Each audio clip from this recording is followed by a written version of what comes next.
KPHB కాలనీలో శ్రీ సూర్య boys హాస్టల్పై అర్ధరాత్రి దాడి కలకలం రేపుతోంది.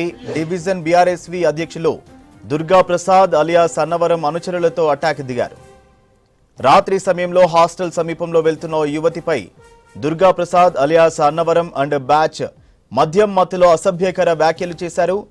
ఆ సమయంలో అక్కడే ఉన్న వెంకటేష్ అనే వ్యక్తి వారిని ఆపుతూ ఇలాంటి కామెంట్స్ చేయొద్దని హెచ్చరించాడు. ఈ మాటలపై ఆగ్రహించిన అన్నవరం గ్యాంగ్ వెంకటేష్ పై దాడి చేసింది. తన ప్రాణాలను రక్షించుకోవడానికి వెంకటేష్ శ్రీ సూర్య బాయ్స్ హాస్టల్లోకి పారిపోయాడు. అయితే వదలని గ్యాంగ్ హాస్టల్లోకి దూసుకెళ్లి కర్రలతో కిటికీలు తలుపులను ధ్వంసం చేశారు. తర్వాత వెంకటేష్ పై విచక్షణారహితంగా దాడి చేశారు. అన్నవరం గ్యాంగ్ దాడితో హాస్టల్లోని ఇతర విద్యార్థులు భయాందోళనకు గురయ్యారు. కొందరు బయటకు పరుగులు తీశారు. కాలనీలో దౌర్జన్యాలకు దిగుతున్న వారిపై కఠిన చర్యలు తీసుకోవాలని స్థానికులు డిమాండ్ చేస్తున్నారు.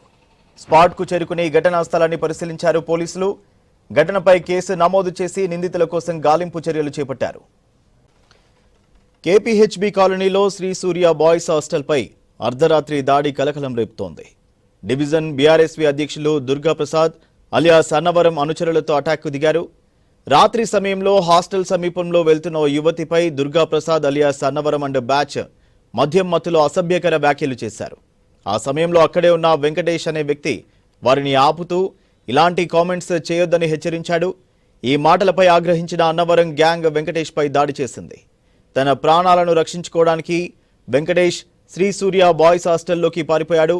అయితే వదలని గ్యాంగ్ హాస్టల్లోకి దూసుకెళ్లి కర్రలతో కిటికీలు తలుపులను ధ్వంసం చేశారు. తర్వాత వెంకటేష్ పై విచక్షణారహితంగా దాడి చేశారు. అన్నవరం గ్యాంగ్ దాడితో హాస్టల్లోని ఇతర విద్యార్థులు భయాందోళనకు గురయ్యారు. కొందరు బయటకు పరుగులు తీశారు.